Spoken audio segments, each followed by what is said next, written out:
My beloved child, lift up your eyes and understand that what I am doing within you is not the final mark of an old season, but the door opening into a journey wider, deeper, and more filled with light. Do not think that when a wound is healed, when a chain is broken, when a painful chapter comes to a close, everything is finished. No, my child, that is only the first dawn of a new day that I have prepared for you. I did not save you merely so you could stand still on the shore of freedom, but so you could walk in that freedom. Learn to breathe with the breath of grace. Learn to live by strength that comes from heaven, and learn to see all things through eyes purified by love. It is written, therefore, if anyone is in Christ, he is a new creation. The old things have passed away. Behold, all things have become new. 2 Corinthians 5:17. But that newness is not a flash that shines for a moment and then fades.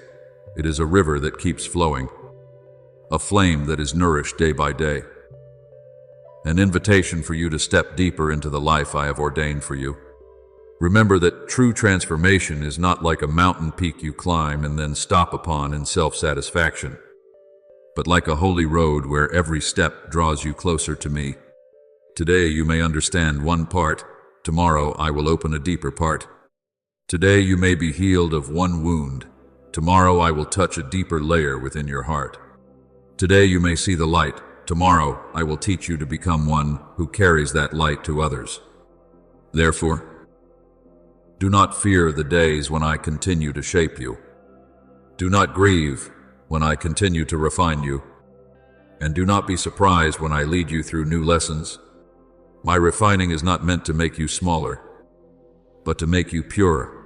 My guidance is not meant to take away your freedom, but to help you use that freedom with wisdom.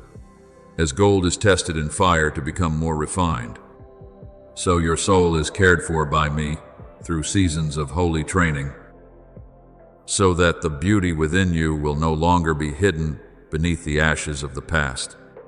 At times, you may think that after being lifted up, you will no longer need to learn anything more. But I say to you, the higher you are lifted, the deeper your roots must cling to me. The more light you are entrusted with, the more humble your heart must remain before the source of that light. The more doors are open before you, the more carefully you must listen to my voice. For the road of calling carries not only glory but also responsibility. Scripture says, but we all, with unveiled face, beholding as in a mirror the glory of the Lord, are being transformed into the same image from glory to glory, by the Lord who is the Spirit. 2 Corinthians 3:18. Do you see? I did not call you out of darkness into light only to leave you standing at the threshold. I continue to transform you, continue to lead you from one depth to another, from one maturity to another, so that my image may be reflected more clearly in every word you speak, every decision you make, and every way you love and forgive. I want to remind you of Elisha, who followed Elijah in the final days of that prophet's life. When Elijah told him to stay behind, Elisha would not leave, because deep within him, he knew that a sacred inheritance was waiting for the faithful one. He passed through Gilgal, Bethel, Jericho, and then came to the bank of the Jordan. Each place was like a test of the heart, each stage like a quiet question asking, do you truly want to go all the way with what I have placed within your heart? When Elijah was taken up in the whirlwind, Elisha did not merely receive the mantle, but also the responsibility of a life sent forth. And when he stood before the Jordan, he struck the water with that mantle and cried, where is the Lord, the God of Elijah? 2 Kings 2:14. The waters parted, not because the mantle had power of its own, but because I confirmed a new season upon the one who had steadfastly followed the call. My child, that story reminds you that new life is not only about receiving blessing, but also about stepping into inheritance, service, and greater faithfulness. Therefore, do not merely rejoice because the chains have fallen from your hands. Ask me whom I will use those free hands to lift up. Do not only be grateful because your heart has been healed. Ask me whom I will use that healed heart to comfort in their brokenness. Do not merely stand in the light and sing of your deliverance. Step out like a lamp placed on a stand, so that those still sitting in darkness may also see hope. It is written, "You are the light of the world. A city set on a hill cannot be hidden." Matthew 5:14. I did not light you so you would hide yourself in fear, nor did I fill you so you would keep everything for yourself. What I give you will become stronger as you share it. The healing within you will release a sweeter fragrance as you show compassion. Your freedom will become an invitation for many others to return to the source of true freedom. My child, the past no longer has the right to build fences around your future. Old failures no longer have the right to name you. The words of condemnation that once pierced your heart no longer have the right to sit on the throne of judgment over your life. I have loosened invisible bonds that you often did not even know you were carrying. I have opened doors you thought would remain forever shut. I have placed within you a new vitality that does not come from the fragile will of man, but from my Spirit. As it is written, if the Son sets you free, you will be free indeed. John 8:36. That freedom is not indulgence, nor is it living according to every passing emotion, but the ability to walk in truth, to love without being ruled by fear, to serve without being dragged down by shame, and to stand firm without needing to lean on the praise of the world. A day will come when you look back and realize that every winding road was used by me to prepare you for your mission. The places where you once wept will become places where you can wipe away the tears of others. The things you once thought were losses will become treasures of wisdom through which you strengthen weary souls. The seasons when you thought you were hidden will turn out to have been the time when I was quietly deepening your roots. Then your life will not merely be words about faith, but a living testimony of my faithfulness. Others will look at you and see that I can restore what is broken, renew what has grown old, kindle fire in the ashes, and make a way through the wilderness. As I have spoken, behold, I will do a new thing. Now it shall spring forth. Shall you not know it? I will make a way in the wilderness and rivers in the desert. Isaiah 43:19. That new thing is not only around you, it is beginning from within you. I am making you like a flame kept alive by holy oil, not to burn others with arrogance, but to warm hearts that have grown cold through disappointment. I am making you like a river, not to boast noisily of yourself, but to quietly water lands cracked dry for lack of hope. I am making you like a living testimony, not needing display, yet powerful in purity, gentle yet enduring, humble yet not weak. What I place within you will spread in a very holy way, through your mercy, through your patience, through the way you forgive, through the way you stand firm when you should have given up. Do not underestimate a life surrendered to me, for in my hands, even a small heart can become a torch that guides many people. Now, my beloved child, rise up in peace. Do not rise in haste, and do not rise with the desire to prove yourself, but rise in faith that I have called you, healed you, prepared you, and will continue to walk with you. The season of mission is not the season for you to carry everything on your own shoulders, but the season for you to learn to walk in partnership with me when you are weak. I strengthen you when you lack wisdom. I teach you when you meet a closed door. I show you another way when you face darkness. I remind you that the light within you does not belong to this world. Let your new life become an unending song of grace, so that every day you live declares that my love does not change. My promise does not fail, and the one I have delivered will not live for themselves alone, but will become an instrument of peace in the hand of the one who called them out of darkness into marvelous light. My beloved child, look at the great trees standing in the deep fields and learn one thing from their silence. They did not become strong because their lives had only warm sunshine and gentle winds, but because their roots clung tightly to the earth through many stormy nights, each passing rainy season, each raging tempest. Each time their branches were shaken as though they might break. In those very moments, the hidden life within them was awakened. So it is with you, my child. I do not measure your strength by the number of days you are at ease, but by the way your heart still turns toward me when everything around you trembles. There are trials that make you feel as if you are being crushed, but in truth, I am causing the roots of your faith to sink deeper into grace. For it is written, "Blessed is the one who endures trial, because when he has been approved, he will receive the crown of life." James 1:12. Do you see? What hurts you is not necessarily what has come to end you. Sometimes it is the very instrument I use to mature you. Do not be afraid when you must pass through seasons where the wind blows against you. A warrior is not formed in a soft cradle, but trained on the battlefield, where he learns to rise, learns to hold the shield, and learns to hear command amid the noise of chaos. I do not allow you to face hardship so you will be crushed, but so you will discover in me a strength you have not yet fully known. When you are weak, you often think it is a sign of failure, but I say to you that precisely in that weakness, my power has room to be revealed. My word to Paul was, "My grace is sufficient for you, for my strength is made perfect in weakness."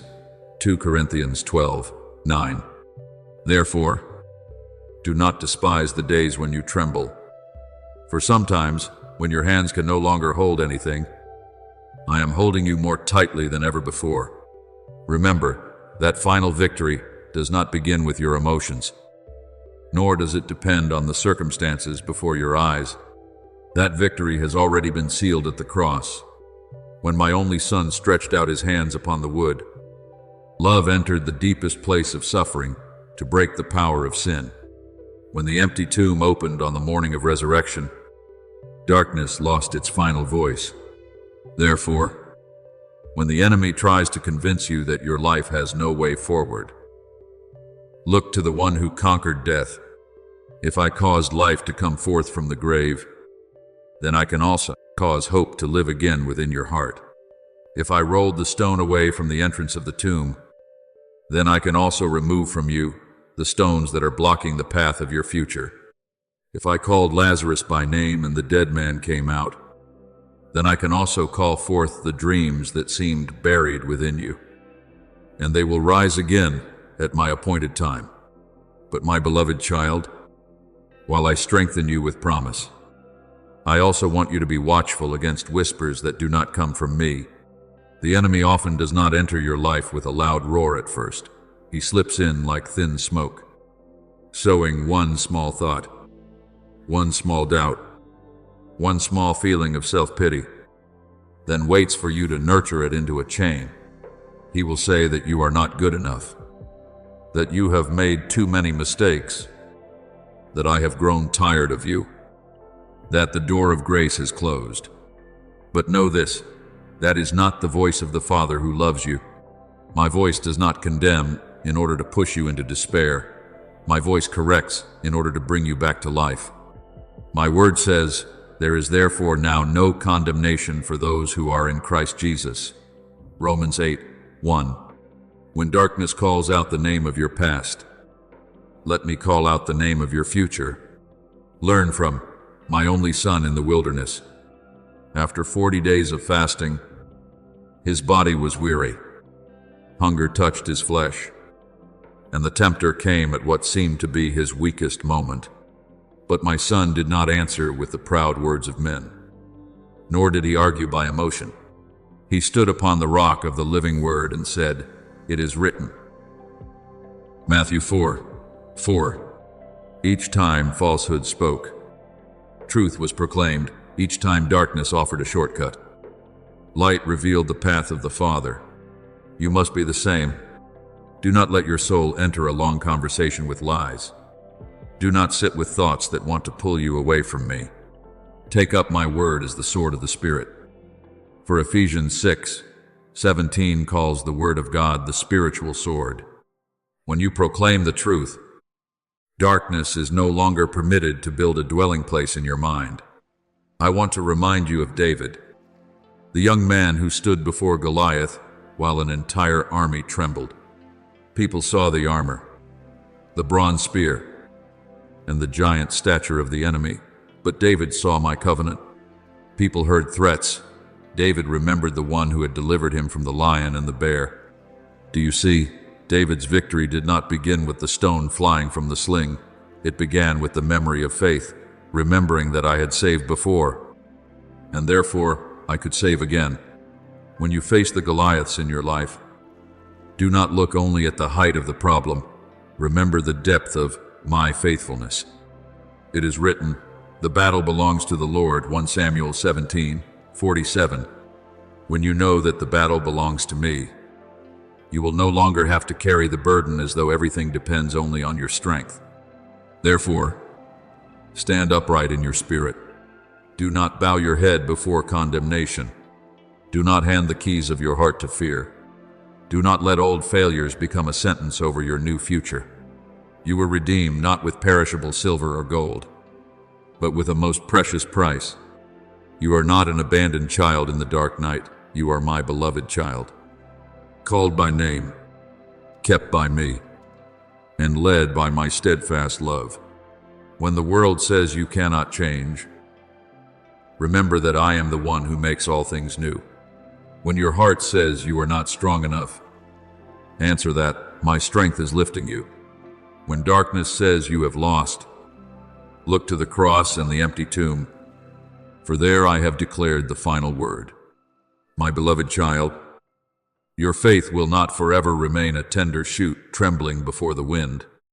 I am causing you to grow, to root deeply, to stand firmly, to spread wide shade, so that one day your very life will become a place where others find encouragement. Your scars will not only tell the story of pain, but also the story of my faithfulness. The seasons you thought you could never survive will become evidence that my grace carried you through. Therefore, keep walking, keep believing, keep using my word to resist every lie. I have already overcome, and in me, you do not enter the battle as one abandoned, but as one covered by a finished victory. Let your heart rest in this truth. Light does not need to fear darkness, because when light is present, darkness must retreat. My beloved child, engrave deeply in your heart that the power I place within you is never meant to make you higher than others, but to make you bend lower toward the souls that need to be lifted up. In the world, people often measure power by how many listen to one's voice, by how high one's seat is, by the ability to make others obey. But in my kingdom, power is recognized through a heart that knows how to love, through hands ready to serve, through a soul that does not need applause, yet remains faithful in doing good. My child, do not let your eyes be enchanted by the false light of fame, for there are lamps that shine brightly before men, but are extinguished before my eyes. What I seek is not a throne you build for yourself, but a tender heart that is able to kneel, able to listen, able to lift others up without fearing that you will be diminished. Remember that my only son entered the world, not in the appearance of a king, seated on a throne of pure gold, but in the humility of one born in a manger. He had authority over wind and sea, authority over sickness, authority over death. Yet he did not use that authority to terrify the weak, nor did he use it to build for himself a temple of reputation. He touched the leper, stopped before the cry of the blind, ate with those who were despised, and opened his heart to those pushed to the margins of society, it was precisely in that stooping down that the glory of heaven was revealed. For it is written, "Whoever wants to become great among you must be your servant." Matthew 20:26. Do you hear the heartbeat of the kingdom of heaven in those words? True greatness is not found in how many people serve you, but in how many people you can love with a heart that seeks no repayment. At times, you may think that you must have position, reputation, wealth, or recognition before you can make an impact. But I say to you that holy influence does not begin from a high platform, but from the hidden place of faithfulness. A word of comfort given at the right time can save a soul from despair. A small action done quietly can become a seed of faith in another person's life. One time you yield, one time you forgive, one time you choose to serve instead of demanding your rights. All of it is recorded before me. People may not see it, but I see. People may not remember, but I do not forget. As it is written, your Father, who sees in secret, will reward you. Matthew 6:4. Therefore, do not grieve when your good works are not named. What is done in love never disappears from the memory of heaven.